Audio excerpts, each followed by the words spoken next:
మీరెప్పుడైనా పరిపూర్ణంగా మొదలుపెట్టలేమనే భయంతో ఆగిపోయి, ఖాళీగా చూస్తూ ఉండిపోయారా? లేదా అంతా బాగానే ఉన్నా ఒక చిన్న పని చేయడానికి గంటల సమయం ప్రయత్నించారా? అయితే ఈ వీడియో మీకోసమే.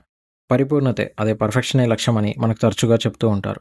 శ్రేష్ఠత కోసం కృషి చేయండి, 100% ఇవ్వని అని చెప్తారు. కానీ ఆ పరిపూర్ణత కోసం చేసే ప్రయత్నమే మీ విజయం, మీ సంతోషం మరియు మీ ఉత్పాదకతకు అతిపెద్ద అడ్డంకి అని మీకు తెలుసా? ఈరోజు మనం పరిపూర్ణత వచ్చు అదే పర్ఫెక్షన్ ట్రాప్ గురించి తెలుసుకుందాం. అదేమిటి? అది మిమ్మల్ని ఎలా అడ్డుకుంటుంది మరియు సరిపడా మంచిది అనే భావనను స్వీకరించి పనులను పూర్తి చేయడానికి 3 సాధారణ వ్యూహాల గురించి చర్చిద్దాం. చివరి చిట్కా మీ అతిపెద్ద ప్రాజెక్టులను పూర్తి చేయడానికి మీరు చేరుకునే విధానాన్ని అక్షరాలా మార్చే ఒక మనస్తత్వ మార్పు. కాబట్టి చివరి వరకు చూడండి. What is perfection trap? పరిపూర్ణత వచ్చు అంటే ఏమిటి? సరే, మన శత్రువు గురించి తెలుసుకుందాం. పరిపూర్ణత కేవలం ఉన్నత ప్రమాణాల గురించి కాదు. ఉన్నత ప్రమాణాలు గొప్పవి, అవి మిమ్మల్ని మెరుగుపరచడానికి ప్రేరేపిస్తాయి. మరోవైపు పరిపూర్ణత వచ్చు అనేది మీరు చేసే పని ఏదైనా ఎటువంటి లోపం లేకుండా ఉండాలనే నమ్మకం మరియు ఏదైనా పొరపాటును వ్యక్తిగత వైఫల్యంగా భావించడం.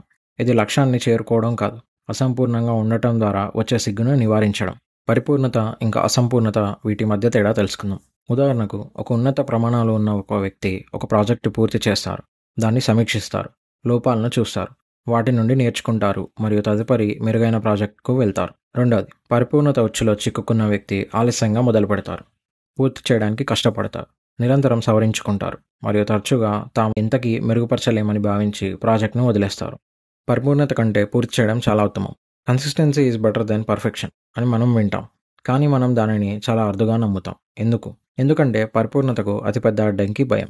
ఫియర్ ఆఫ్ జడ్జ్మెంట్, తీర్పు యొక్క భయం, విమర్శ భయం, వైఫల్య భయం. ఈ భయం పరిపూర్ణతను విలువైనది అనే భావనతో కలిగలిపేలా చేస్తుంది. మనం ఇలా అనుకుంటాం, ఇది పరిపూర్ణంగా ఉంటే ఎవరూ నన్ను విమర్శించలేరు, అందువల్ల నేను సురక్షితంగా ఉంటాను అని. కానీ ఆ భద్రత చర్యల యొక్క మూల్యంతో వస్తుంది. పరిపూర్ణత తరచుగా వాయిదా వేయడానికి మారు వేషం మాత్రమే అని గ్రహించాల్సిన సమయం ఇది. The cost of chasing flawless, లోపరహితంగా ఉండాలని కోరుకోవడంలో నష్టం. ఈ ఉచ్చు వల్ల కలిగే నష్టం చాలా ఎక్కువ. ఇది కేవలం సమయం వృధా చేయడమే కాదు, ఇది మన శక్తి సామర్థ్యాలను చంపేస్తుంది. మొదటిగా, ఇది ఉత్పాదకతను నాశనం చేస్తుంది. పరిపూర్ణమైన సమయం, పరిపూర్ణమైన సాధనం లేదా పరిపూర్ణమైన ప్రేరణ కోసం మీరు వేచి ఉండటం వలన మీ తలలో ఎన్ని గొప్ప ఆలోచనలు చిక్కుకుపోయాయో మీకు తెలుసా? అతిపెద్ద నష్టం మీరు చేయాలి అనుకున్న పని మాత్రమే కాదు, మీ సృజనాత్మకతకు, మీరు క్రియేటివ్గా చేయాలి అని అనుకున్న పనులకు కూడా మిమ్మల్ని మీరు అనుమతించని విషయాల సంఖ్య అని గుర్తించండి. రెండవది, ఇది నిస్సత్తువ మరియు ఒత్తిడికి దారితీస్తుంది. అసాధ్యమైన ప్రమాణం కోసం నిరంతరం ప్రయత్నించడం అలసిపోయేలా చేస్తుంది. మీ వైఫల్యానికి మీరే కారణమవుతారు, ఎందుకంటే పరిపూర్ణత ఉండదు. మీరు ఒక మాయను వెంటాడుతున్నారు మరియు ప్రతిసారి మీరు దానిని పట్టుకోవడంలో వైఫల్యమైనప్పుడు మీరు మీ గురించి మరింత చెడ్డగా భావిస్తారు. ఇది స్వయం సాఫల్య వైఫల్య చక్రం. ఇంకా చివరిగా, బహుశా అన్నిటికంటే ముఖ్యంగా, ఇది మీకు అభిప్రాయాన్ని పొందకుండా మరియు నిజంగా నేర్చుకోకుండా నిరోధిస్తుంది. మీరు పూర్తి చేయని దానిపై పునరావృతం చేయలేరు.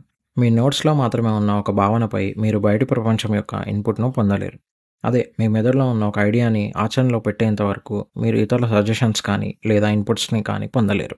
నిజమైన ప్రపంచం మీ ప్రేక్షకులు, మీ బాస్, మీ కస్టమర్లు, మీ ఉన్నత పరీక్షా స్థలం. పరిపూర్ణత కోరేవారు ఈ ఉన్నత స్థలానికి దూరంగా ఉంటారు, అందువల్ల వారు వారి సొంత అభివృద్ధి రేటును నెమ్మదిగా కిందకు పడిపోయేలా చేస్తారు. The ugly first draft rule. అయితే మనం ఈ పరిపూర్ణత ట్రాప్ను ఎలా తప్పించుకోవాలో చూద్దాం. మొదటి నుంచే అద్భుతంగా ఉండాలనే ఒత్తిడి మిమ్మల్ని ఆగిపోయేలా చేస్తుంది. కాబట్టి ఈ ఒత్తిడిని పూర్తిగా తొలగించండి. మొదటి ప్రయత్నాన్ని భయంకరంగా చేయడానికి మిమ్మల్ని మీరు అనుమతించండి. ఉదాహరణకు, మీరు కంటెంట్ రైటింగ్ చేస్తున్నట్లయితే జీరో ఎడిటింగ్ డ్రాఫ్ట్కు కట్టుబడి ఉండండి. పదాలను బయటికి తీసుకురావడమే మీ ఏకైక లక్ష్యం. అక్షర దోషాలను సరిచేయవద్దు, వ్యాకరణాన్ని సరిచేయవద్దు, అది అర్థవంతంగా ఉందో లేదో కూడా చింతించకండి. మీ లక్ష్యం ఏమిటంటే పూర్తి చేయడం, సరిచేయడం కాదు. మీరు ఏదైనా డిజైన్ చేస్తుంటే మొదటి వర్షన్ను ఉద్దేశపూర్వకంగా త్వరగా మరియు రఫ్గా చేయండి. మీకు మీరు 15 నిమిషాల సమయ పరిమితిని ఇచ్చి ప్రధాన ఆలోచనను స్కెచ్ చేయండి. అగ్లీ ఫస్ట్ డ్రాఫ్ట్ యొక్క అందం ఏమిటంటే అది తక్షణమే మీ మెదడును విమర్శకుడి వైపు నుండి సృష్టికర్త వైపు మారుస్తుంది.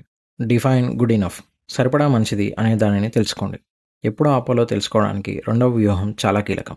మీరు మొదలు పెట్టడానికి ముందే సరిపడా మంచిది అనే దానిని తెలుసుకోండి. పరిపూర్ణత కోరుకునేవారు తరచుగా పనిచేస్తూనే ఉంటారు. నిజమైన పరిపూర్ణత కోరుకునే వ్యక్తి ఒక ప్రాజెక్ట్ను నిజంగా పూర్తయినట్లుగా లేదా విడుదల చేయడానికి సరిపోయేంత మంచిదిగా భావించే స్థితికి ఎప్పటికీ చేరుకోలేరు. ద మైండ్ సెట్ షిఫ్ట్, మనస్తత్వ మార్పు. ఇది మనకు చివరి అత్యంత ముఖ్యమైన మనస్తత్వ మార్పుకు దారితీస్తుంది. మీరు పొరపాట్లతో మీ సంబంధాన్ని తిరిగి రూపొందించుకోవాలి. ఒక పొరపాటును వైఫల్యంగా లేదా అసమర్థతకు రుజువుగా చూడకూడదు. మీరు దానిని సమాచారంగా, అంటే డేటాగా చూడాలి. ప్రతి లోపం, ప్రతి విమర్శ, ప్రతి పరిపూర్ణం కాని ఫలితం అంతిమ తీర్పు కాదు, అది కేవలం సమాచారం. తదుపరి మీ శక్తిని ఎక్కడ కేంద్రీకరించాలో ఇది మీకు ఖచ్చితంగా చెబుతుంది. ఇది ఒక ప్రయోగాన్ని నిర్వహించే శాస్త్రవేత్త లాంటిది. ఒక వైఫల్యమైన ప్రయోగం విపత్తు కాదు. ఇది కేవలం పొరపాట్లను జరిగే అవకాశాలను తగ్గిస్తుంది మరియు మెరుగైన భవిష్యత్తు ప్రయోగానికి మార్గాన్ని చూపుతుంది.